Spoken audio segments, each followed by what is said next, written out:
President of Operations for SeaWorld Orlando, Rob McNicholas. Good morning, SeaWorld. How we doing? Hey, another round of applause for our fantastic icebreaker dancers. Bringing the energy this morning.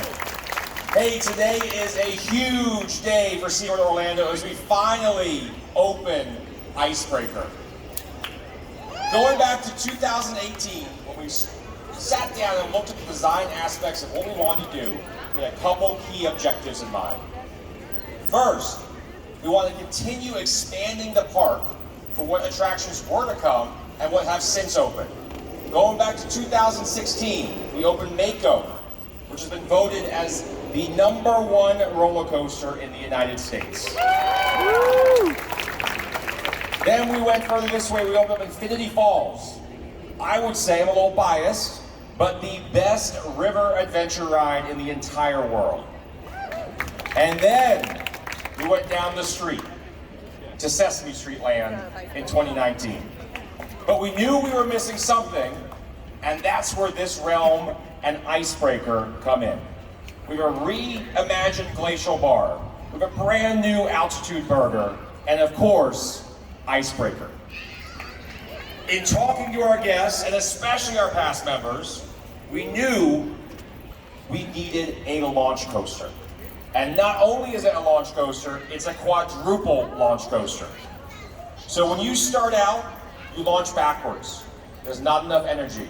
The anticipation's building. You fall forward and launch forward. Still not enough speed. Then you launch backwards, up Florida's tallest beyond vertical spike. You're coming slightly out of your seats. The airtime is ridiculous. You launch forward 52 miles an hour, over 13 airtime hills, which for you coaster enthusiasts is more than Mako. Lots of low maneuvers, tight twists and turns before returning back to the station. But we didn't stop there with a launch coaster. The next thing is we wanted it to be family thrill. So we have a 48-inch height requirement. So if you're a coaster enthusiast, don't turn your nose up at that. It's still a thrilling ride and it packs a punch. It will exceed your expectations.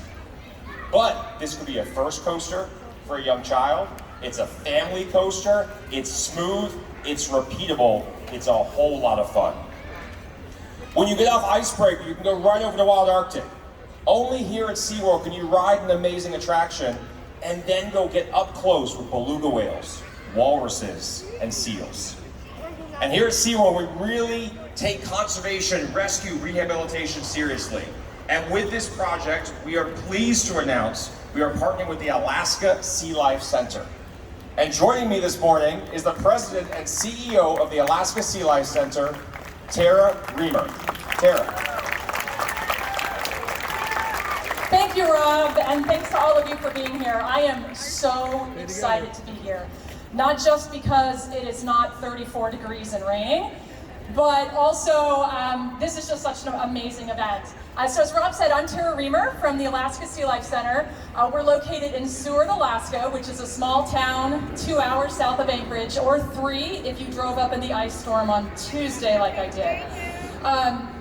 We probably see our visitation 2 weeks of people coming to this park is our annual visitation. So we don't see nearly as many visitors here. We also only have Alaska species. We are a visitor aquarium, a public aquarium, the only one in Alaska. We also have a wildlife response program and a similar rescue mission to SeaWorld. We are the only responder to marine mammals in the entire state of Alaska. We also have a research program where we focus on marine mammals and seabird research. So when I first heard about the concept for this, I was a little skeptical. Ice, Florida, Alaska partnership. How much could SeaWorld Orlando and the Alaska Sea Life Center really have in common? I flew 4,001 air miles to get here, crossed 4 time zones, and Seward is at latitude 60 degrees north. We're at about 28.5 here, right? But what we have in common is the commitment to what really matters. The commitment to the oceans. the commitment to the animals who live in those oceans. And so that's a common mission of both SeaWorld and the Alaska Sea Life Center, and one that we consider very, very important. It's the ocean in Florida, it's the same ocean that's in Alaska. And we're also both committed to sharing our conservation initiatives with our guests. So that's something that everyone who comes to SeaWorld hopefully learns about, as well as in Alaska. But because so many people, more people come to SeaWorld, we're super excited that the visitors and the riders on the icebreaker will get to learn about what we do in Alaska. So I want to tell you a little story, a little bit about the connection that's already existed between SeaWorld and the Alaska Sea Life Center. In 2017, on September 30th, we rescued a baby beluga whale from Kik Inlet, Alaska. This little guy was incredibly sick, and taking care of a beluga whale takes about 4 people around the clock. So if you think normal shifts, that's 12 people a day. When we got this little boy back to Seward, the phone calls went out. Some of those phone calls first came to SeaWorld, and we had staff flying up there nearly immediately to help. And typically, so the reason we could do this is because the staff, the animal care staff at SeaWorld, have the same training that our staff do, and the same commitment to the high standards of animal care.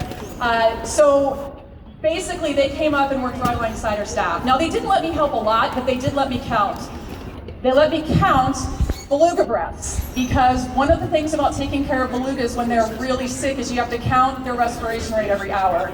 And I am qualified for that. I am not qualified for taking care of those animals otherwise, but the SeaWorld staff that came up did a wonderful job, and we really do partner on a regular basis.